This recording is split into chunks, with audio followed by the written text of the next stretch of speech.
Hey guys, it's Doc, and we're going to cover a bunch of different subjects today. We're going to talk about pounds per thousand square feet. We're going to talk about spoon feeding your lawn. We're going to talk about the different types of fertilizers. So hold on one second.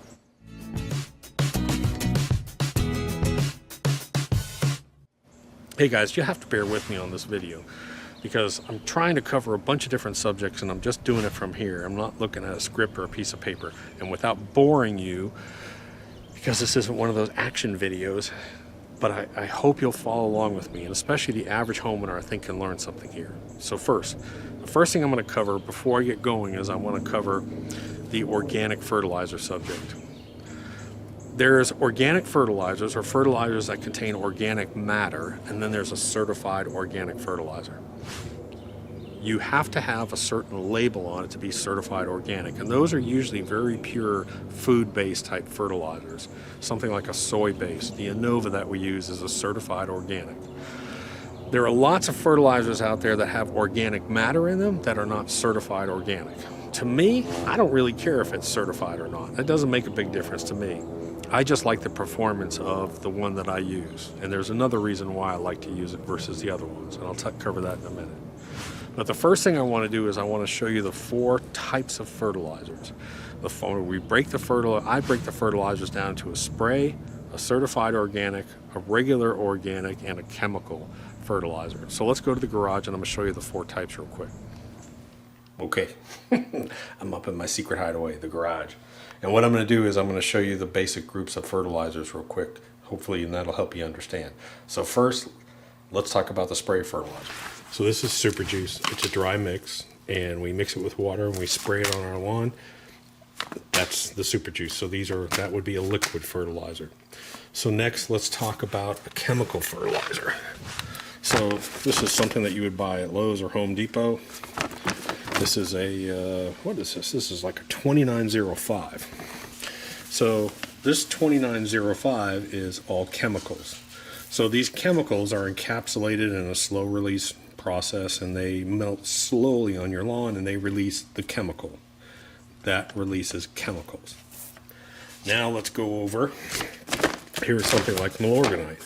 Milorganite, of course, is a bio-waste product, and Milorganite contains really very little of the actual nutrients, but the lawn eats this through microbial activity, and the microbes poo, and when the microbes poo, that releases all the nutrients in it. Now let's look at something like the Innova. The Innova is actually a soy-based product, so this is actually almost 100% soy, and same thing as the Milorganite, it gets digested and the microbes poo and they release the poo. Now, of course, this one is organic because it's OMRI listed, so it is organic. This is actually not listed. I don't know for what reasons. I don't know.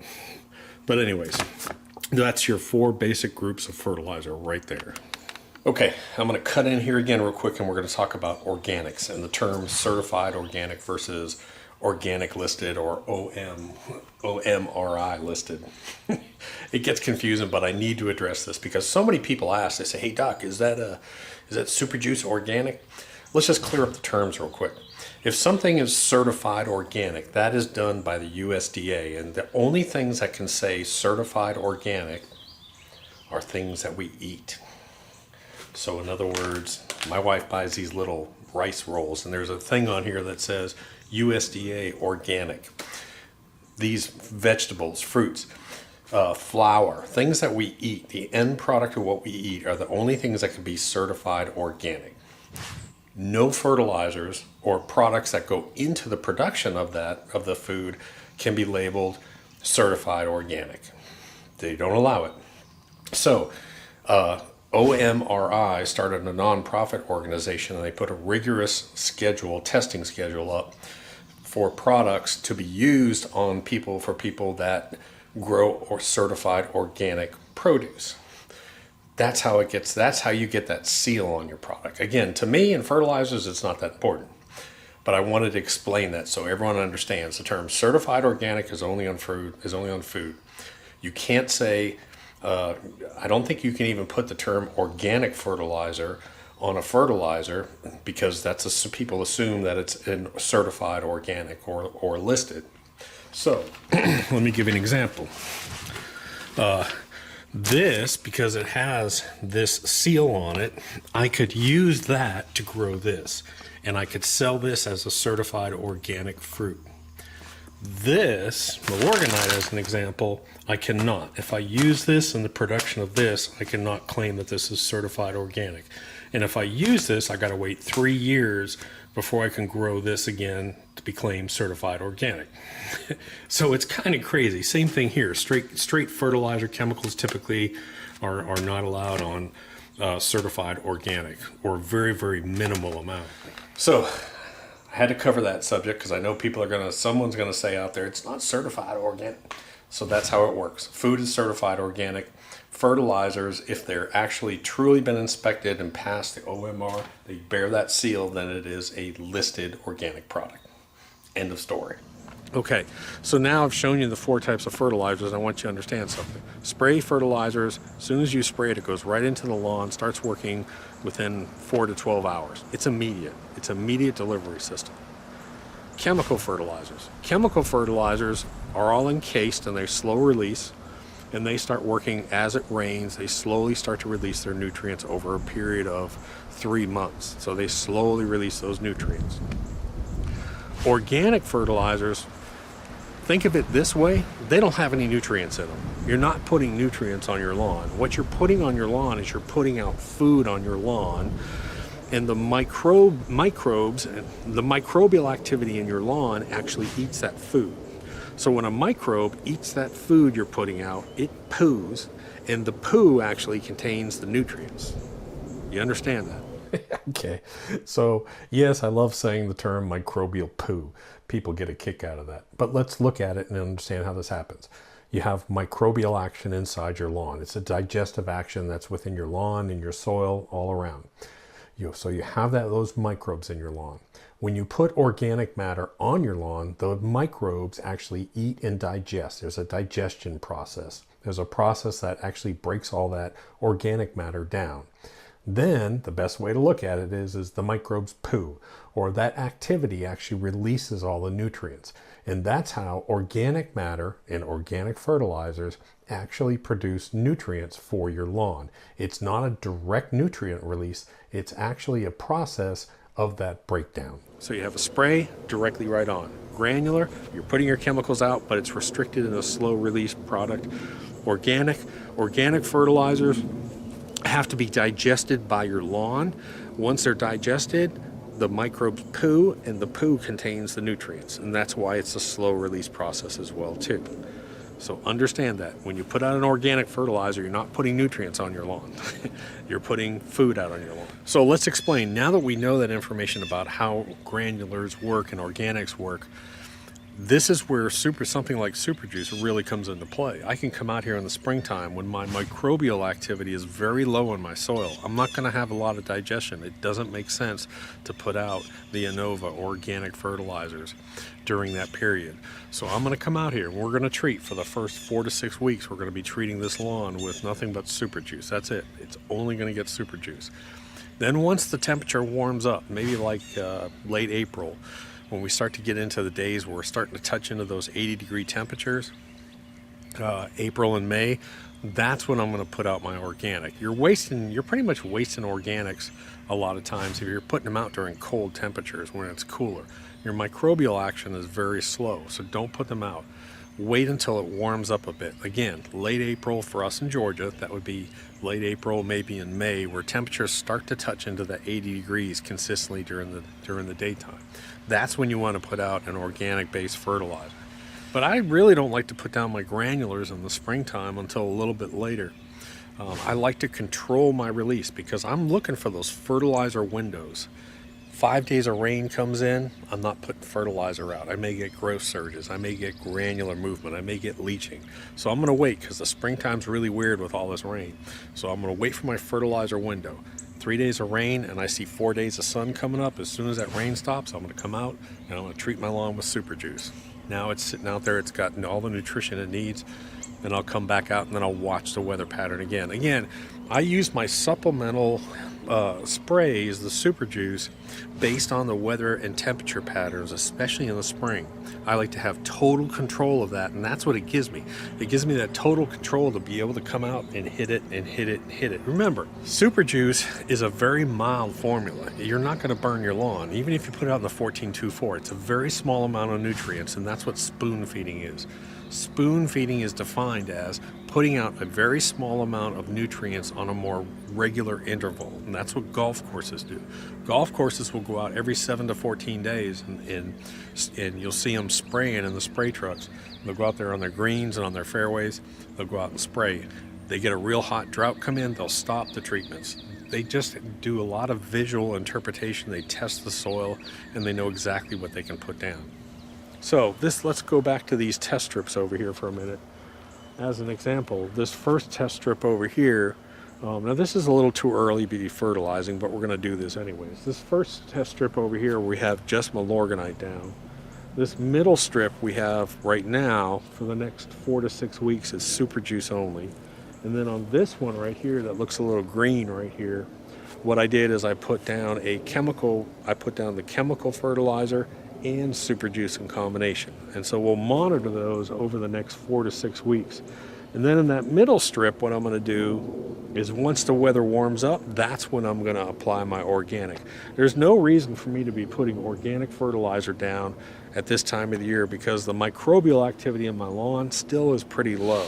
In the springtime, I'm going to reverse it. Now, you don't want to be dumping down, especially on Bermuda lawns, you don't want to be dumping down a lot of fertilizer that's a slow-release fertilizer in the fall because you want to be able to cut off your fertilizer 30 days before that frost. And the only way to cut off that fertilizer 30 days before that first frost is to use a spray. Go out, spray your lawn. If you feel that the cold weather's coming in or you know the dates, now you can shut it off and just leave it. Okay, so if you thought all that organic and microbial poo stuff was a little bit confusing, let's get into pounds per 1,000 square feet.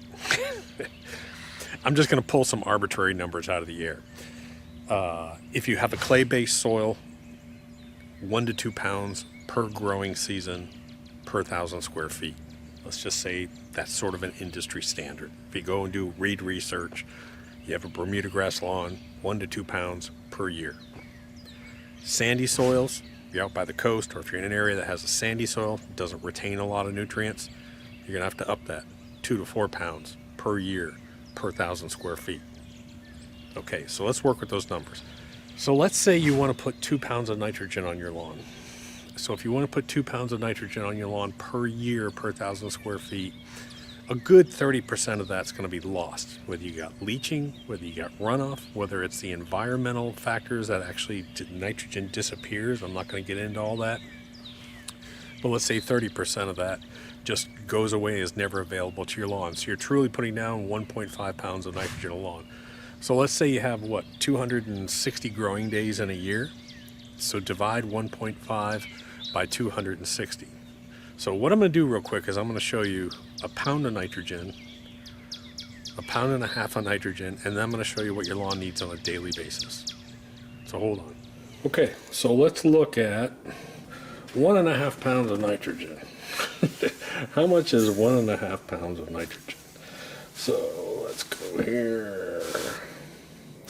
1 pound, 5 ounces. I don't think I'm going to be able to do it. That's just over. So that's just over 1.5 pounds of nitrogen right there. So if that is pure nitrogen, that is what 1,000 square feet is going to use over, say, 6 months, 7 months, 8 months. So now let's take a look at how much your lawn and 1,000 square feet is going to use on a daily basis. I look like a drug dealer. Okay, and so now here is what 0.006 pounds of nitrogen looks like. So 1,000 square feet on a daily basis wants that much nitrogen. That's how much it wants to use on a daily basis. So the whole point of that picture, that mindset that I want you to get into in understanding spoon feeding, is what lawn superintendents and what golf courses do, and they understand about spoon feeding, which is that if you take a very small amount of nutrients and you apply it to the foliage of the plant as well as to the roots, you can actually use a very, very small amount of nutrients on a more regular basis, on a more regular interval. Hey guys, so I'm going to break into the video again, and I'm just going to read you a couple of quotes that I pulled. Now, I love to go to the USGA, United States Golf Association, and I love to look at their research because they put a ton of money into it. So let me just read these two clips that I pulled from two articles. Number one, the concept of applying fertilizers in liquid form combined with the occasional use of granular materials has produced significant benefits for golf courses on every type and budget in the Pacific Northwest and other portions of the country. In addition to the economic benefits noted in previous examples, the advantage of targeting fertilizer applications has reduced environmental risk while enhancing playing conditions and improving the pace of play. This is especially true during the spring months when granular applications can cause major issues with excess growth along the edges of the fairways. Now let me read you from another research article that I pulled up, again from the USGA. Several studies completed at Michigan State University demonstrated improved turf quality when liquid-based nutrient inputs were combined with granular fertilizers, especially organic sources, than when liquid fertilizers were used alone. A 15-year study completed at Ohio State University concluded that an organic fertility program produced greater soil microbial activity than an inorganic fertilizer program, while both programs produced equal levels of organic matter. These results suggest that including granular and liquid inputs to your fertility program can have beneficial effects. So, that's the kind of stuff that we've been basing all of our research on, and we've done our own testing and found the exact same thing. Back to the video. And that's really what we do with the super juice. People keep saying, well, how many pounds of nitrogen is in it? I have to buy 10 pounds of... Dude, you don't understand the whole concept of spoon feeding. Spoon feeding, yes, if you want to put down a basic granular, put down a basic granular, or even put down a very light, even half the amount of nitrogen that the bag says on it. And that's probably what we'll do with these test lawns, is we're going to put down half the rate of a granular fertilizer, but then we're going to look for our fertilizer windows when the lawns really want that fertilizer, but they're not getting it because it's in a granular form. And we're going to go out and we're going to supplement. In the springtime, we have fertilizer windows where the lawn may not be getting those nutrients, so we're going to go out and spoon feed it. That's the beautiful part about super juice. Really, super juice really is a supplemental fertilizer, and it's 100% complete. You've got humic in it, you've got sea kelp in it, you got fulvic acid inside of it, you got all your macros, all your micros, and you're delivering that in a very small amount across your entire lawn whenever you want. If you want to go put it out every single week, go spray it every single week. You're not going to burn your lawn, you're not going to hurt your lawn, but it's a great supplemental program. If you have a small lawn, there are a lot of people that only have 1,000, 2,000, 3,000 square foot lawn. That's it. That's all they have. You can go out and spray your super juice and just use super juice. That's all you got to do. But the beautiful thing we love about the super juice, and where this came from years of what we've been doing, is we found that the granulars just don't have the control that we want. I want my lawn to have nutrients this week, and it hasn't rained in 5 days, and I've got some beautiful warm sunny weather coming out. Well, guess what I can do?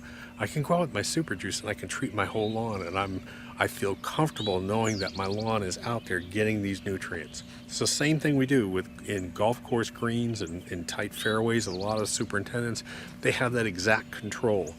Not only do they know exactly when the greens are getting the nutrients, but they can also blend in stuff. So if they want to put an insecticide, if they want to put a fungicide, if they need to do some other treatments, they can mix it in with their fertilizers, and they do that all the time on golf courses.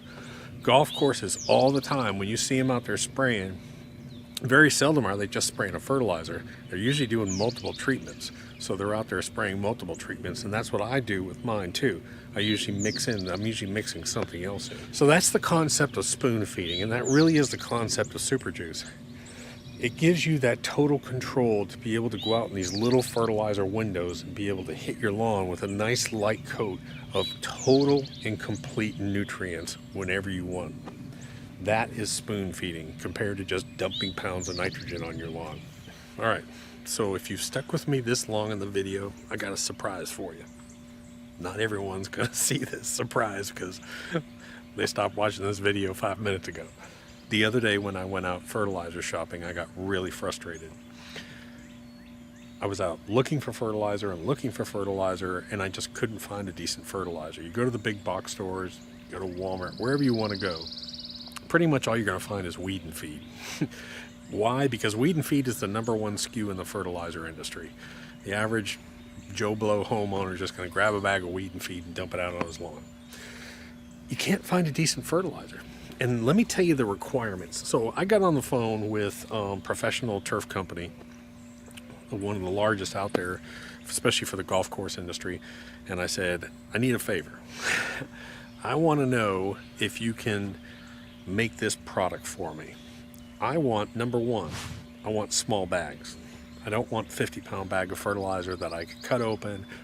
I have to put half of it in my garage and I come back and it's all solid clumps. That's #1. So I want an 18 to 20-pound bag of fertilizer. #2, the particle size. The fertilizer that I showed you early in the video, man, the particle size is huge and it's all over the place. I want a really small, and in the industry it's called about 150 SGN. It's a really small, fine particle. So that if I want to put it out lightly, I still get good coverage. So I want a real small particle. #3, I want it pretty much in like about an 1804 is what I'm looking for. So if I can have an 1804 ratio, for me, that's going to be just about perfect for a granular at certain times of the year. And I would love to have it if it had humic acid, if it had humic already in it, and if it had multiple forms of nitrogen, so it was really good quality nitrogen, and it had iron inside of it, and it was a slow release. So I got on the phone, I was talking to one of the main product guys over there. I said, look, I really would like you guys to come out and try and develop this product and put it up on Amazon so I could send you guys to Amazon to get this stuff, because it really is needed. Not too expensive, fairly reasonably priced, 18 small bag, small particle size, really good quality product, 2% nitrogen, humic acid, 1804, slow release. You just can't find it. You can't find it anywhere out there as far as in the big box stores go. So the good news is I think it's going to come out in about 4 to 6 weeks. I asked them, I'm hoping to have maybe some of that in my hands in a couple of weeks, and I think what I'm going to do is I'm going to use it on Barb's lawn over here. I might try some on my, we'll play with it. But I wanted to let you know that it's a product I think that's needed out there. It's just a decent regular granular fertilizer. We'll see what happens with it. So I'll let you know. I'll keep you updated. Don't forget to subscribe. Click that subscribe button if you haven't subscribed, so that you know when I start to do some of the videos on that, it'll come out. Now the organic fertilizer, I will be using the organic this year. I'll tell you when I really like to use the organic fertilizer. I really like to use organic fertilizers when it comes to the summertime, because you got a lot of amino acids inside of there, and that really helps with drought. Sea kelp. Do your research. Google sea kelp on turf, and you'll find out that sea kelp actually helps under drought conditions. So all these products that we're sort of incorporating into these things and that we're testing over the years and doing our research on, there's a reason for it, not just throwing them at it. Look for it. Click that subscribe. I'll let you know when this stuff comes up, and I'll keep you updated. Talk to you later. Doc.